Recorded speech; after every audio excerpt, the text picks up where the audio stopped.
Hi, everyone. I'm Matthew DeSantis, Hey everybody, I'm Acacia Clement. and welcome to another episode of Snowbirds. Well, like I said, welcome everyone to Snowbirds. We are excited to have you back for a second season. Last year, Acacia was so kind to join me on Snowbirds when we were live streaming because we didn't have the YouTube platform yet. Now we have that. We can actually record this at our own leisure and post this anytime. So, Acacia, thank you so much for coming back for year two and joining me. Yeah, I'm looking forward to it. We had a little Snowbirds preview with Tampa a couple of weeks ago, but obviously, with the Pegasus World Cup coming up this weekend, which has become a major event on the calendar and kind of like, the real kickoff of the year in January. And it is cool to see what it's become and kind of filling a gap in which maybe there's not as many exciting races really heating up and you get a chance to see some of those big horses. Absolutely. I think you're right. This is the time of year where there are some of the early preps for the Derby and Oaks, but in terms of those older horses, you really don't see a lot of those big races until maybe, oh gosh, the big cap out at Santa Anita later in the spring. And so it really is this kind of nice time to inject a lot of enthusiasm. Obviously, we'll see a lot of big horses over in Saudi and Dubai later this spring as well. So going to be a lot of fun. I got to ask, I got about 3 inches of snow outside up here in New York. You're down in sunny Florida. Has it warmed up in Florida, or are you still dealing with iguanas falling from the trees? Yeah, I know. When my friend first moved to Florida, I told him I was like, "Oh, just wait till the iguanas start falling." I was like, "I'm sorry, what?" Um, yeah, the iguanas are falling. It's not sunny at all. It's really overcast. It was raining yesterday, raining this morning, at least at my house. Yeah. But this weekend looks for Gulfstream like it's going to be about 70 on Saturday. Yeah. Clear, which is good news. That's chilly for Florida weather, but I did see Yeah. that they were actually expecting a little bit of snow in northern Florida. So it's cold Wow. for these standards, but yeah, it's not as bad as the single digit wind chill experience that you guys have run Yeah. No, living in Rockaway Beach sounds like a great idea from like through. May through September, October. In the winter, this is the worst idea I've ever had in my life because you walk outside and you just get smacked in the face with a wind chill. So, um, no, exciting times. And I'm glad you brought up the weather down there in terms of Saturday at Gulfstream because I remember last year Skippy Longstocking got like really overheated in that Pegasus World Cup. And I remember Tyler, I think it was, really kind of pulled him up. And so good to see kind of very moderate temperatures. Shouldn't have any issues with that with the horses, having hot temperatures or anything, humidity to deal with, that sort of thing. But listen, let's dive into what is going to be a really fun day at Gulfstream Park. And we're going to preview a couple of these races. Before we get to that, I want to remind you to obviously press that like and subscribe button here on NYRA Bets YouTube today. We have race previews, full card analyses, horse racing shows like this one, as well as handicapping and betting tutorials, and so much more. All right. Well, the undercard is usually where some promising horses are debuted on a big day like this. And one of those races is race number 2 on the card, which is a $94,000 maiden special weight for your 3-year-old colts. And it's a 7 furlong race. Those are always, I think, very telling because this usually speaks to horses that are going to be stretching out, going 2 turns, could actually be on the Derby trail maybe a little later this spring. There's a big name in this field, Disruptor, for trainer Todd Pletcher, big price tag, big workouts. But there's also some other interesting horses in this field. I think a horse like Pitkin is actually the half to a grade 3 winner, Walkathon. So you have a couple of other interesting runners in this field. Interested in your thoughts on this one, Acacia? Yeah, it's one of those races that historically on Pegasus Day, kind of this maiden special weight on the undercard has been one where you see some stars unveiled. Last year there was a lot of buzz with this race, and we ended up seeing Speakeasy and Victory Avenue go 1-2, two horses that looked quite promising. And unfortunately, we have not really gotten to see much, if any, of either of them since then. But horses that I think still some ability. Was good to see Speakeasy back in Saratoga this summer, but he ran 100 buyer speed figure for that win on the undercard Pegasus Day last year. So there's obviously kind of the precedent for this race to be one where you see some big stars unveiled. Hidden Scroll, Prevalence, horses like that who took a lot of buzz breaking their maiden on Pegasus Day, first time out. Disruptor, $1.15 million son of Gunrunner. And it's interesting just looking at the pedigree. You know, I'm a nerd for all of this. The dam herself was 0 for 6. She's the sister to several graded stakes winners. Bridgetown, who's more of a turf sprinter. We've got Clement Rock and Carnack's Choice in there. She's not been much of a producer yet, though. There's one horse, Wilson's Q, who was stakes placed, was second in the Bashford Manor, but he only won one race.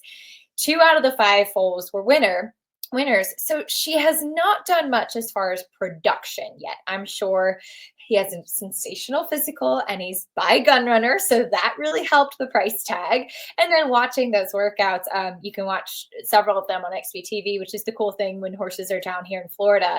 The last one from the gate, Irad Ortiz was aboard. And while he didn't quite have as much speed and broke fine as his unraced workmate, just this huge gallop out, pulling away from that competition and really just running away from his mate, which, you know, typically you like them to work together and see how they match up. So there could be some ability there, and we'll see what he does at first asking. Never easy to debut at 7 furlongs, but the way that he's been working, he's been kind of picking up some of that buzz.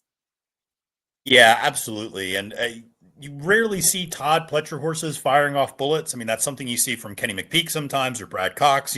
Those are trainers that tend to like their work with their horses maybe a little bit on the faster side. Todd usually a little bit on the slower side. So when you see that 47 flat gate work, it really does stand out on the page. And yeah, it's interesting. You have a couple of horses that are, you know, have some experience already. A horse like Brockton Blaze for the aforementioned Kenny McPeak making a second career start. You also have a horse, Bob Moe, for Rohan Crichton, who's a big local name, certainly down there with Jaramillo up on the mount. And that one ran a huge figure last time out. Wonder if that maybe regress a little bit, because you do wonder if the other races really don't stack up to that. So going to be interesting to see. Jose D'Angelo's got a couple of horses in this race. I always have a lot of respect for horses coming out of those barns. But to your point, there's not necessarily a big name pedigree or a big time, you know, horse, I feel like, in this race, but could make it a lot of fun, though. You know, with Irad Ortiz Jr. aboard Disruptor, that one's going to get bet down to, who knows, 3 to 5. I mean, Yeah. and Irad is backing it up. I mean, he's winning 27% of his mounts. He's having a great championship meet, but you're not going to get much of a price, unfortunately, I think, in this race. No, I don't think you are either. And I just want to point out quickly, typically with a horse debuting and coming off of back-to-back gate workouts, typically to me, that's often can mean one that's just not really showing much speed from the gate in the mornings. And sometimes you will see that with Todd Pletcher horses, that they don't break as quickly first time out.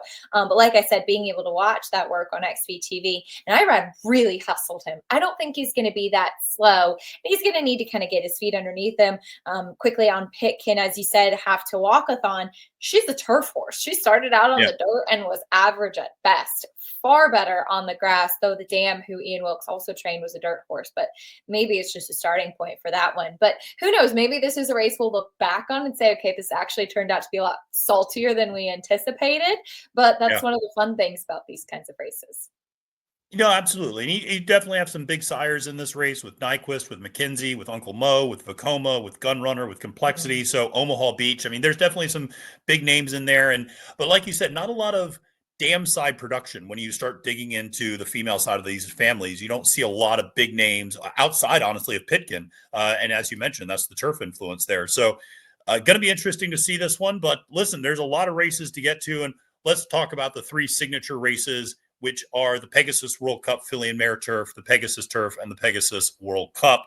And we'll start with the ladies and the Pegasus World Cup Filly and Mare Turf, going a mile and a 16th for 4-year-old and up fillies and mares. We were talking before we started recording. This feels like the toughest race on the card from a handicapping standpoint. Rakaya for trainer Todd Pletcher, making second start in North America, is your very tepid 4-1 morning line favorite. And I understand why Brian made that morning line the way he did, because looking around, I don't know who else you'd necessarily put up there. And you don't put anyone up with a lot of confidence. You have a horse like Be Your Best, who you and I have seen a bunch. He used to be in the Horacio de Paz barn. Now with Safi Joseph, back-to-back wins. A really hard-knocking horse like Fluffy Socks. Ignacio Correas IV brings up a horse from Chile, Doña Clota. We've seen him do this with Didia and Full Serrano with a lot of success before. So wide open field. Interested in hearing your thoughts on how you saw this one maybe shaking out. This is a really tough one. And it makes it kind of cool because I think at the start, this race was known for not being that strong of a race. And it's kind of Yeah. what we've said, right, about how this day in general has grown. And so it is good to see a competitive field when you can make a case for so many in here. And so much of it, I think, will come down to trip. For Rakaya, making her first start for Todd Pletcher, yes, she won the Goldacova Breeders' Cup weekend there. I think you really did want to be forwardly placed on the turf, at least earlier on in the day as well. She ran in the third race. Sacred Wish was third in there, and I thought actually ran really well. Of course, Sacred Wish would come back to win. The Matriarch following that, both of them will stretch out slightly to the mile and a 16th. But with the presence of Be Your Best, and to be honest, I think I would like Be Your Best less if she hadn't had that last win, because I did think the Long Island, where she was so forwardly placed, and you had a horse like Maganga in there, and I think everybody thought there's no way that she's gonna be able to waltz along the front end, which is exactly what she did. But she backed it up with a game effort last time out, and Safi Joseph very dangerous down in South Florida, especially this time of year. But it just seems to me, like looking at this, that there are quite a few horses who want to be forwardly placed in here. There should be enough pace that if a closer can get a trip, they might be able to have a strong finish in here. Obviously, I always have respect for Fluffy Socks. It's just, I think we talked about her last year at some point Sure as well. She doesn't win. She is always right there. The wins are few and far between. And I get it. Maybe she'll just find herself and sometimes in the right place like she did Preakness weekend. She obviously has a ton of class. It's just she's not a winning type. I'm a little bit intrigued by Manushka for Brendan Walsh. How good is she? Really? We don't really know yet. See what kind of trip she can get. But to me, this all came down to trip. Yeah, no, I agree. And it's interesting looking over this the first time. I was also struck by the fact there were several horses that wanted to be forward and thought there might be a little bit of a pace to run into. Always have a lot of respect for Brendan Walsh and that barn. So Manushka, absolutely a horse that caught my attention. The other one that I'll just very briefly shout out is a horse that I really liked her when she won the Appalachian back in 2023, and that's Papilio. A horse that has a pretty good turn of foot when she can run straight. And that seems to be the problem with Papilio, is running straight sometimes. And I remember Mark Casse even joking about it after that win at Keeneland, where he just said, if we can get her to go straight, sky's the limit. And, it's been a little bit of a challenge sometimes. And she feels like a horse that is sometimes her own worst enemy in terms of just like not being put in the right, and not to blame the jockey necessarily, but like she's just never in the right place. It feels like, or she's always facing traffic trouble, or she's getting, kind of cut off or stymied, or something's taking place with those trips. And, she's one who just finished second last time out to Be Your Best with a little bit of a troubled trip. And, you're getting 8-1. And this is a horse that, as you mentioned, with the fair amount of speed, is going to be coming from off the pace and maybe is able to run into something, maybe able to get that trip finally that she really has been looking for. I was at least pleased to see, because she really had been running about the same Beyer speed figures. And it was nice to see her kind of take a little bit of a step up last time out, run a career best Beyer of 90. Maybe she has something more. When we're talking about these fillies and mares, this, Acacia, they get to be 4 or 5 years old. They still keep getting better at this age. So it's not surprising to see a horse like Papilio maybe continuing to find a little bit more at this point. Yeah, absolutely. I think especially for turf mares, you will get often a chance to see them run longer, which is, I think, a benefit for obviously us as fans, but also to them as well, because you really get a chance to see them in a lot of cases find their best stride. I remember talking to my father-in-law, Christoph, about this, and he said, obviously, you'll see sometimes the biggest jump from 3 to 4, but he said sometimes you see an even bigger, especially with kind of those hickory mares, from 4 to 5. You see a big jump in them, and some of them just really do get a little bit better as they go. So I love when we get a chance to see them stay in training. Like I said, especially on the turf, a lot of these horses are kinder on themselves and running on the grass, and it makes it a lot of fun when you really get a chance to see them hit their stride. Look, I like Papilio too. She's another one that just doesn't win that much. No, and honestly, she arguably might have been best last time with that trip. And I think Be Your Best really got kind of the dream trip in that race to win. And I think all the horses, 3, 4, 5 behind her all kind of had some excuses in that race, with the exception of Ocean Club, who was kind of right there as well. But Yeah. I think if she's able again to get that trip and kind of Yeah. keep a little bit of a straight course, maybe she can have that kick because she does Yeah, come absolutely. running. She does. She does come running. There are no two ways about that. So let's head to the second of the three signature races on the card, which is the Pegasus World Cup Turf, going a mile and an eighth for the boys, going 4+, and obviously another turf one. And this one, your morning line favorite is Charlie Appleby and William Buick with Nation's Pride. This horse coming off a disappointing effort last time out in Bahrain, finishing 10th in that race. Though I should point out the horse ran poorly in Bahrain 2 years ago as well. And so that was something just might be maybe not loving that course, not loving that setup. But obviously came over here last year in North America and never finished out of the money, including winning the Grade 1 Arlington Million at Colonial, going a mile and a quarter. Again, Appleby bringing over William Buick. When that happens, usually it feels like a sure thing. But I don't know. It feels like this horse is a little bit of a play against for me. I just, coming off that bad effort, it even seemed like it took this horse a couple races to get its form back last year. I don't know. I don't know if you're with me on this one or if you see Nation's Pride as kind of a step above everyone else. Well, the biggest thing about Nation's Pride, there's two big concerns I have about him. I've always felt that he's a cut below the best turf horses we've seen Charlie Appleby bring over. Yep. Now, maybe those horses are just so much better than what he's going to be facing in here. I think this race came up pretty salty. I've always not felt, I know he won the Arlington Million here, but I've always felt that he's just a little bit of a cut below of the likes of a Silver Knot or a Measured Time, for instance. The other question is, are we sure a mile and an eighth is really the best distance for him? Doesn't he want a little bit longer than this? He's had opportunities to run him shorter and he hasn't. And, maybe he's just the horse that's ready this time of year. Is a good opportunity. Obviously, Charlie Appleby has no qualms coming over to North America and stealing our purse money. So I get it. I totally get it. But I just think he's going to be an automatic short price because of the connections. And I think he can get a little bit more creative in here. Yeah, and there's a couple of other interesting horses. You certainly have a horse like Integration, who we've seen travel all around for Shook McGahee, and this is one that has a couple of Grade 2 victories, has not yet won that kind of elusive Grade 1 to this point, has run well in a couple of Grade 1s, but that's going to be another kind of shorter price horse. In this race last year. Yeah, no, ran really well, and I thought this was a horse that I've always been a big fan of, and has been really consistent. Now gets Frankie Dettori up, which he's run him, had him once before. But this horse I know has always had a lot of back and forth with the jockeys because it went to Kendrick and then Tyler and then back to Kendrick and Flavian. And I don't know. I interested in your thoughts on Integration. He's a horse I like, but again, at 3-1, if you get that price, I don't know if I love him at that price, that short of a price. I agree. He's another one that I think has not quite stepped up to that level as of yet. I know he's run several triple-digit buyer speed figures, and he's run fast races. But I think that he, to me, has yet to really kind of prove himself as a Grade 1 level type of horse.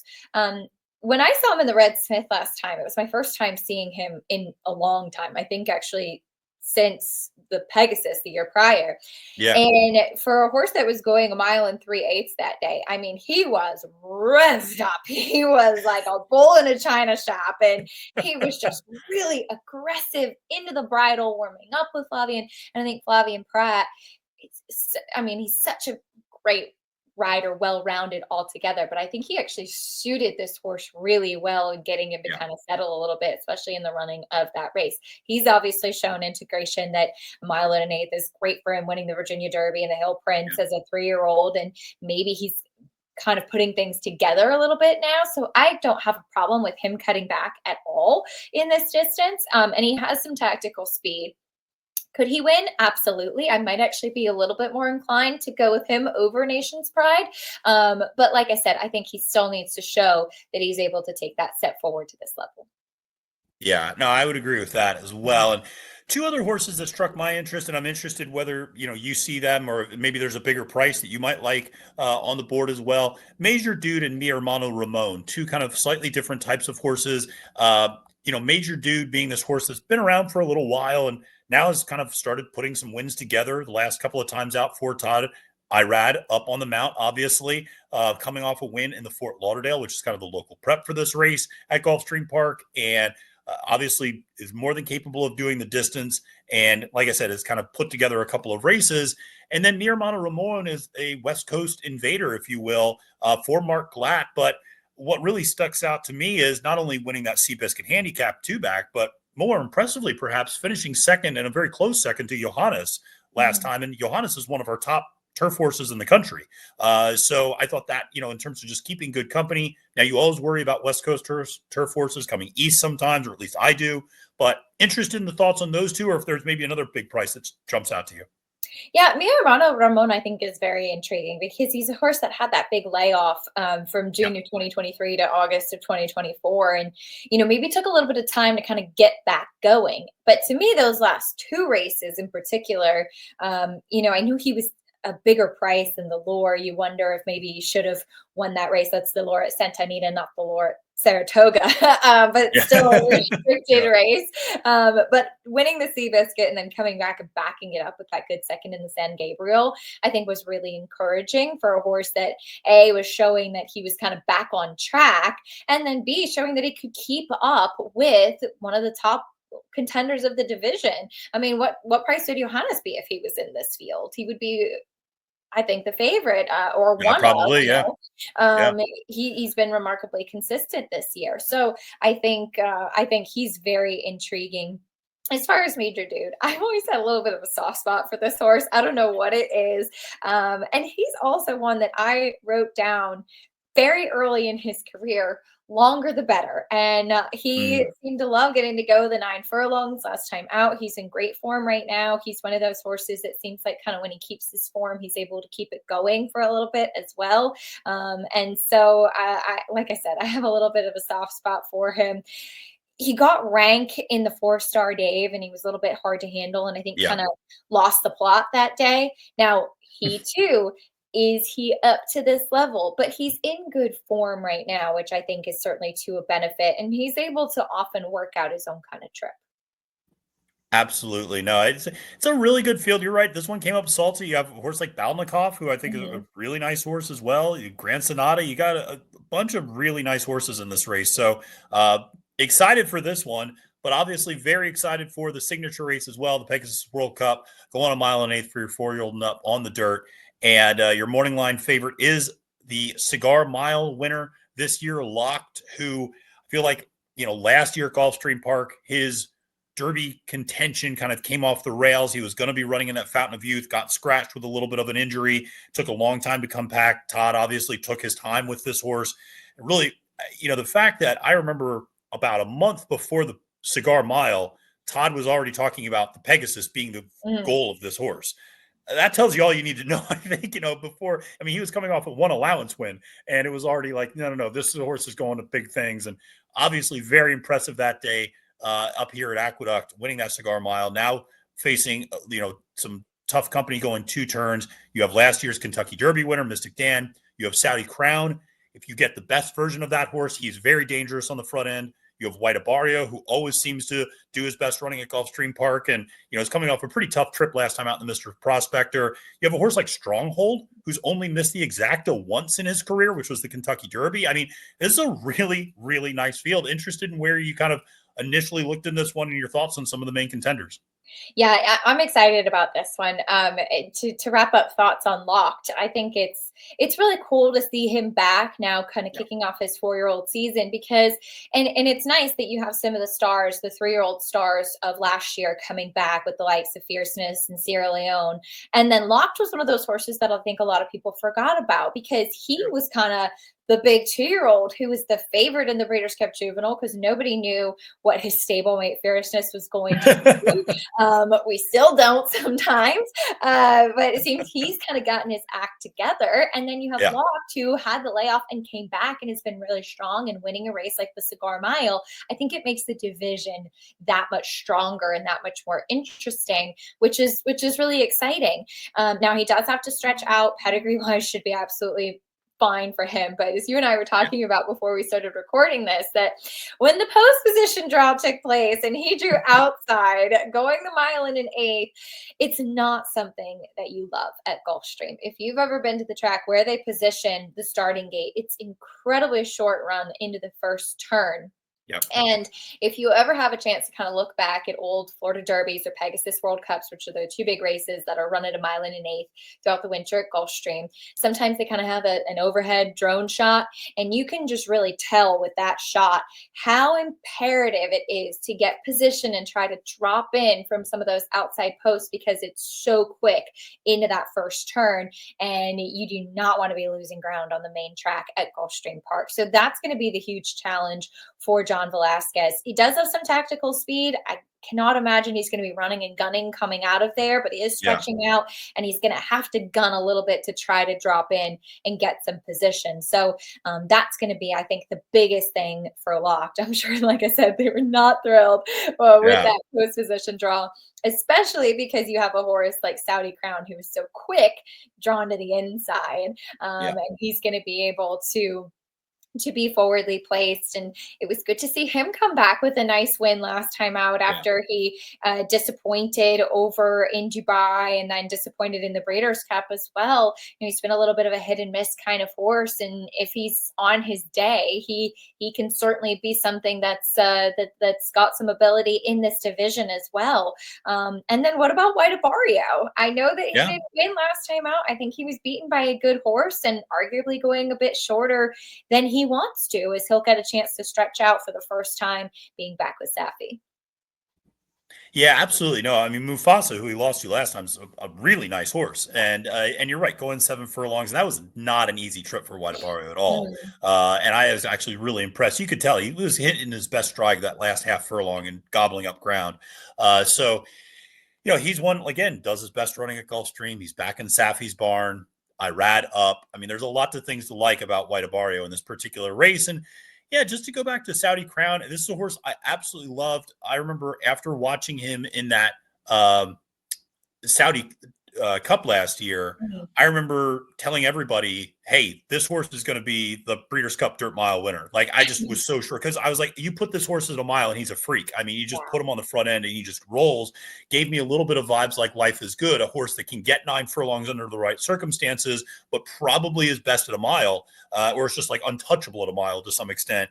And I don't know if that race just took a lot out of him, because he did all the dirty work up on the front end of that race, and he was the only one who really stayed on and fought with Ushba and Senior Buscador. Shout out to Senior Buscador, by the way, who did not enter this race and is now going into retirement, a well-earned retirement for that horse. But I don't know if he just ever really got back into the swing of things. I mean, he's won a couple of those listed stakes races this past year or over the last calendar year, but again, that really disappointing effort in the Breeders' Cup. And I know they missed the prep. They were going to point this horse to the ACAC, and then they scratched out of or they decided not to enter because there was a hurricane over Churchill at that time. And it was just, the conditions were so bad. And so he came into the Breeders' Cup without a prep. And so, I don't know, maybe that was part of the reason for the poor effort. But, I mean, he could be Lone Speed, and Lone Speed at Gulfstream Park. That's sometimes all you need to handicap. National Treasure last year did exactly that, holding off Senior Buscador. And I do know, I didn't see him at the Breeders' Cup, so I don't know, but I did see him Saudi Crown in Dubai, and he he ran his race in the paddock before that. Interesting. Mile. He was so over the top and really revved up that day. And also he stayed in the Middle East for over a month between the Saudi Cup and then the Godolphin Mile, and maybe just traveling took some out of him as well. You never know. Like you said, I mean, he did all the dirty work running huge in the Saudi Cup.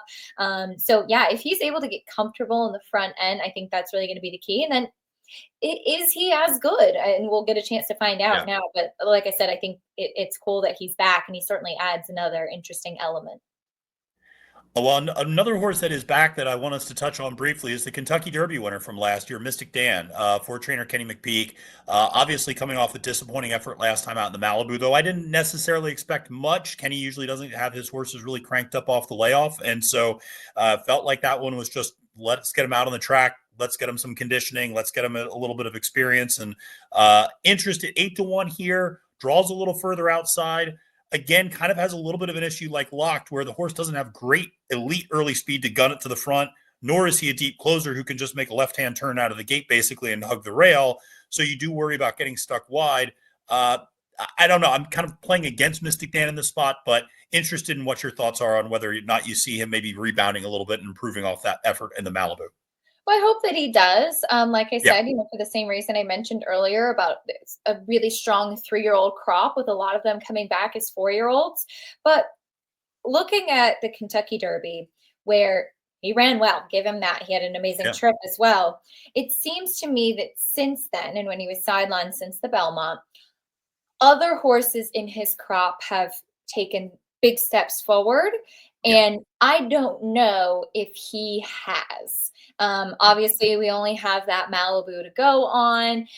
Is he going to jump forward like we have seen the other horses in his crop do? The Sierra Leone, the Fierceness, horses like that who are really good. Has he taken that jump from 3 to 4, even to the second half of his 3-year-old season?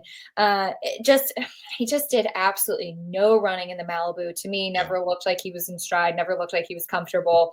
He obviously gets to stretch back out in distance. Maybe 7 furlongs wasn't what he preferred. So I hope he does run well, because it will make things interesting. But my biggest question is, has he moved forward like I think the other good horses of his class have? Yeah, no, I would very much so agree with that. And to that point, a horse that ran second in that Malibu is Stronghold. And this was a horse that I felt was kind of confronting some of the same issues that you just described with Mystik Dan. That was like, is he really moving forward? Like, he kind of keeps running about the same race every time. Very earnest, very hard trying horse. He's, traveled well. Phil D'Amato's moved him around a little bit, not just kept him in California. So, credit to the connections there for always running their races. But I always felt like he was a very carefully handled horse, always found the right spot to really be successful, and didn't, manage to avoid some of the bigger names. Never ran against, Muth or Nisos really out in, California, and was able to avoid those. I think ran against Muth once, or Nisos, I should say once. But otherwise, like I said, very carefully managed horse, but did really come through that triple-digit buyer speed figure last time out in the Malibu. Now, maybe he's more of a sprinter. Maybe that's, maybe he's better at a 7 furlongs or a 1-turn mile. But he's really honest. But this is going to be a big class test for him now in this race. It is, and I think you bring up a really good point about him being well managed, and credit to Phil D'Amato on that, because that's what you want to do with a horse that you think maybe is not quite to that level. If you have the opportunity to get graded stakes wins or graded stakes placings by traveling around and being a little bit more creative, I think it's something you have to do. And coming in here, this is going to be into the deeper waters, but like you said, off that Malibu, he showed that he does belong in the 102 buyer speed figure that he ran. He's another one that has some tactical speed too.